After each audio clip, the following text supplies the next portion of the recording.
নমস্কার বন্ধুরা।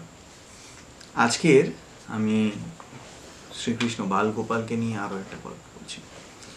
তো কংস যখন জানতে পারলো যে শ্রীকৃষ্ণ গোকুলে রয়েছে, তখন পুতনাকে ডেকে পাঠালো যে তুমি গিয়ে কৃষ্ণকে বধ করে এসো।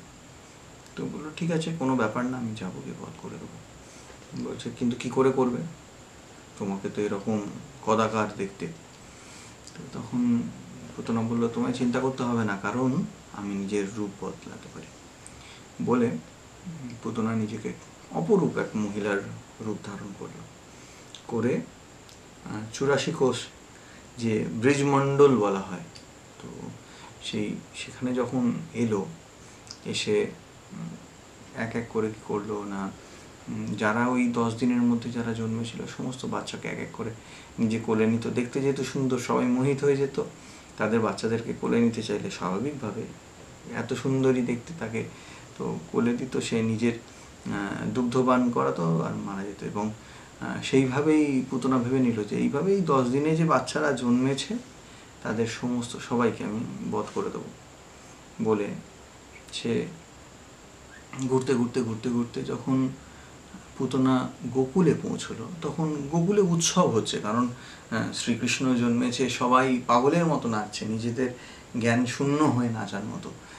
কার কোথায় লাগছে, কি হচ্ছে কোনো হুঁশ নেই। এমনকি শরীরের যে বোধ শক্তি সেই জায়গাটাও হারিয়ে ফেলেছে। বোধ শক্তি বলতে কোনটা বলে, এই ধরুন আমি বসে আছি কোনো একটা রকমভাবে, তারপর না পাটা না ব্যথা করছে, একটু ঘুরে বসি, পাখা চলছে, মনে হলো যে না গরম লাগছে, একটু এসি চালাই। তো এই যে ফিলিংসগুলো, এইগুলো হচ্ছে শরীরের বোধ। তো সেই বোধ শূন্য হয়ে গেছে কৃষ্ণকে। তারা বোধ শূন্য হয়ে আপন মনে ভগবানের নাম করছে, কৃষ্ণের নাম করছে, এবং সেই নিয়ে নাচছে দিন রাত। তারা ওই একই কাজ, খাওয়া দাওয়া সব কিছু ভুলে গেছে। তো এই পরিস্থিতিতে পুতনা আপনার গোকুলে এসেছে। তো গোকুলে আসার পরেই ছেলেরা তো ছেড়ে দিন, মেয়েরাও হাঁ করে দেখছে, এত সুন্দর দেখতে, ভগবান এত সুন্দর দেখতে কি করে তৈরি করলো।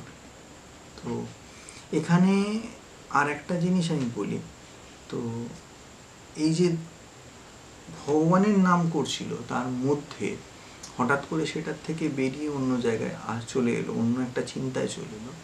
তো আমাদের জীবনের ক্ষেত্রে যেটা বলার, যেটা দরকার, সেটা হচ্ছে ভগবানের নামের ক্ষেত্রে যেখানে যেভাবে যে কোনো জিনিসে বাধা পাবেন, সেটাই পুতনা।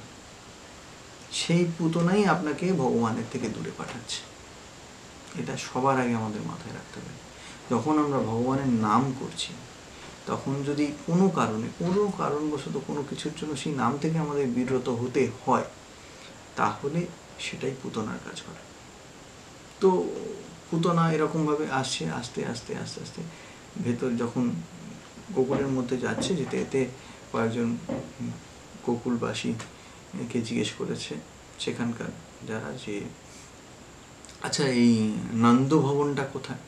তো তারা নিজের জ্ঞান হারিয়ে ফেলেছে, হাঁ করে দেখছে, এত অপরূপ দেখতে, এত অপরূপ দেখতে। তখন তাকে এরমভাবে ডেকে বলছে নন্দভবনটা কোথায়। তো নন্দভবন ডান দিকে, বলছে বাঁ দিকে, এরকম একটা তাদের অবস্থা। তো এইরকম বলে কোনো রকমে কোনো ক্রমে নন্দভবন অবধি তো পুতনা গেছে, পুতনা পৌঁছেছে। পৌঁছানোর পরে পুতনা যখন ভেতরে ঢুকেছে, তখন বাইরে যত গোকুলবাসী ছিল, ব্রজবাসী যারা ছিলেন, তারা হাঁ করে অপেক্ষা করছে যে কতক্ষণে বাইরে আসবে, আবার তাকে দেখতে পাবে। তো আশা করছি গল্পটা ভালো লাগছে। তো যদি ভালো লাগে তাহলে অপেক্ষা করুন, এর বাদবাকিটা আসে এর ঠিক পরে। তো পুরোটা জানতে পারবেন যে পুতনার সঙ্গে আরও অনেক কিছু রিলেট করে অনেক কিছু বুঝতে পারবেন যে কোনটার সঙ্গে কী কী রিলেট করছে। তো দেখা হচ্ছে পরের ভিডিওতে। নমস্কার।